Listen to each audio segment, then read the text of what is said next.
Hey guys, Ward here. This video is on the intro to CFB 27. We had a lot of new gameplay thoughts from the introduction event last night, and let's just get straight into them.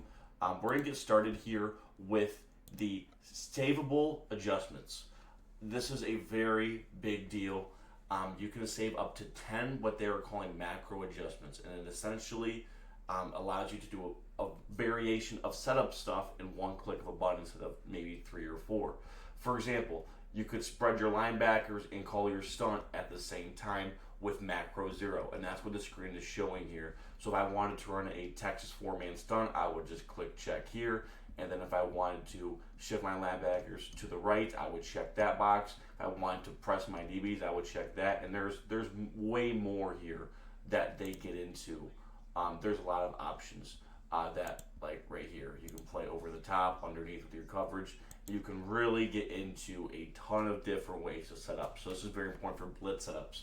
Instead of having to maybe pinch your linebackers, spray your D-line, and show blitz in 3 different buttons, you can now save it as a macro. And these macros can be very, very important when day 1 drops. What are the best macros on defense? And also, I'll have it in this video shown, but there are also offensive macros. So the ability to save a route combo. Instead of having to run like maybe a drag, crosser, and return route on one play, you can do it with a macro and just pick that instead of having to do those hot routes manually one by one.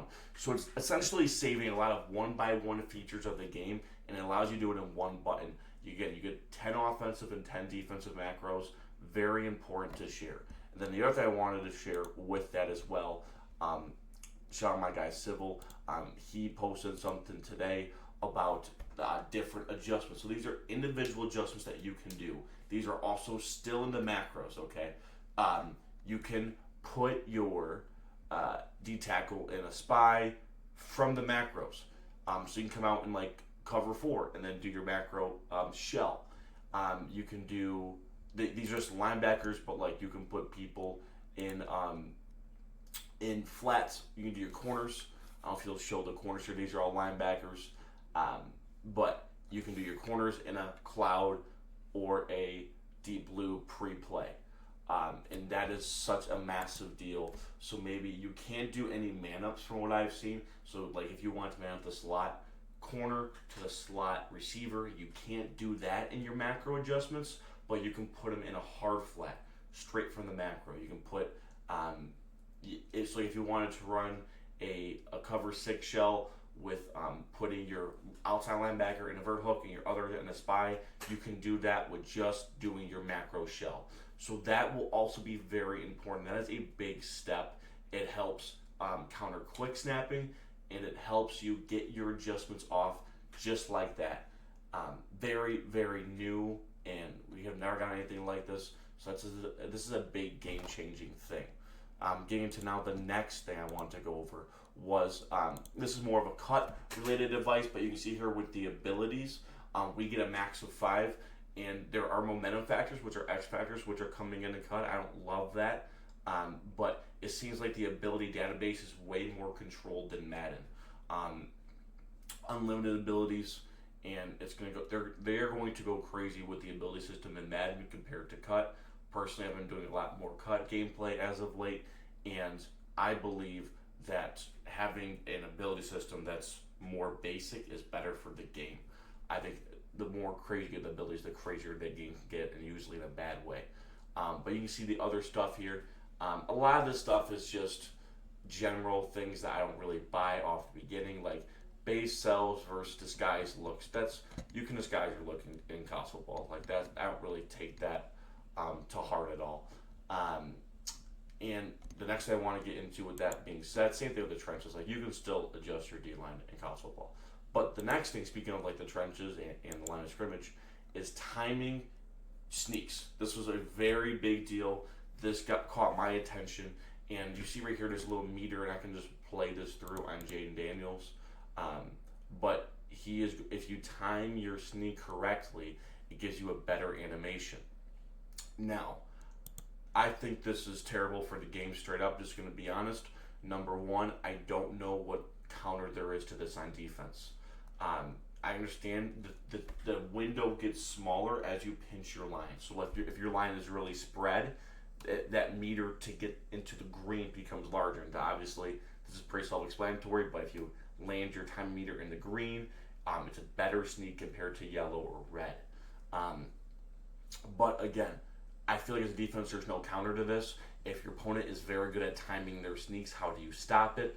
I don't know. I feel like people will find a way to also bring this and hopefully find a way to counter this as well, because this looks pretty crazy. I've always been a big chess match guy. Like if I have defenses pinch and crash in and I have sneak defense, I have sneak defense. I can't counter your meter. I as a defensive player, if I have my own meter, then that's fair, I suppose. But I can't do anything if you time your green sneak, which is a very so much a bummer. But the next thing I want to get into is like, well, let's let this run. And again, as they spread, one thing I want to show there, let's run this back. Is this what I was talking about? D-line spreads, that green becomes much larger. They pinch again, it's going to get much smaller. That turns more into yellow. But if you time it right, he is amazing for a first down. Now, this is not the only thing that got timers. This is similar to like 2K. Like if you green the 3, then the 3 is good. But if it's smothered, it'll be much harder to time it green. They have time-based catching. So this is going to be exactly like the sneak, essentially. Is you're going to have a window, and the window will be larger as the player's more open to green a catch, which means that if you land in the green, he will catch the ball 100% of the time. If it's yellow, it's more of a dice roll if he will catch it. If it's red, he will not catch it.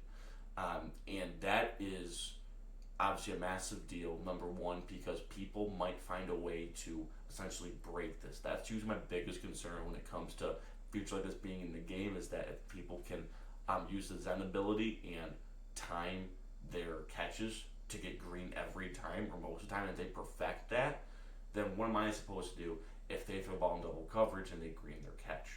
Right, because then the best I can do as a defensive player is to put 2 people in the area or more, or at least just blanket the receiver where he's just not open.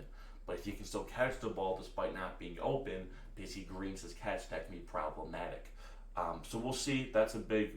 Again, a lot of this stuff is just introductory concepts that are great and they look great on paper. But we're gonna find out when the game drops, the full game drops, how that impacts the game. One other small thing I mentioned from the beta is it looks like adjustments are much slower. So usually when they bring in a new feature like this, the old features will get kind of left to the side. So it seems like quick adjusting in general is much harder in the beta. And these other features we haven't really been able to fully dive into yet.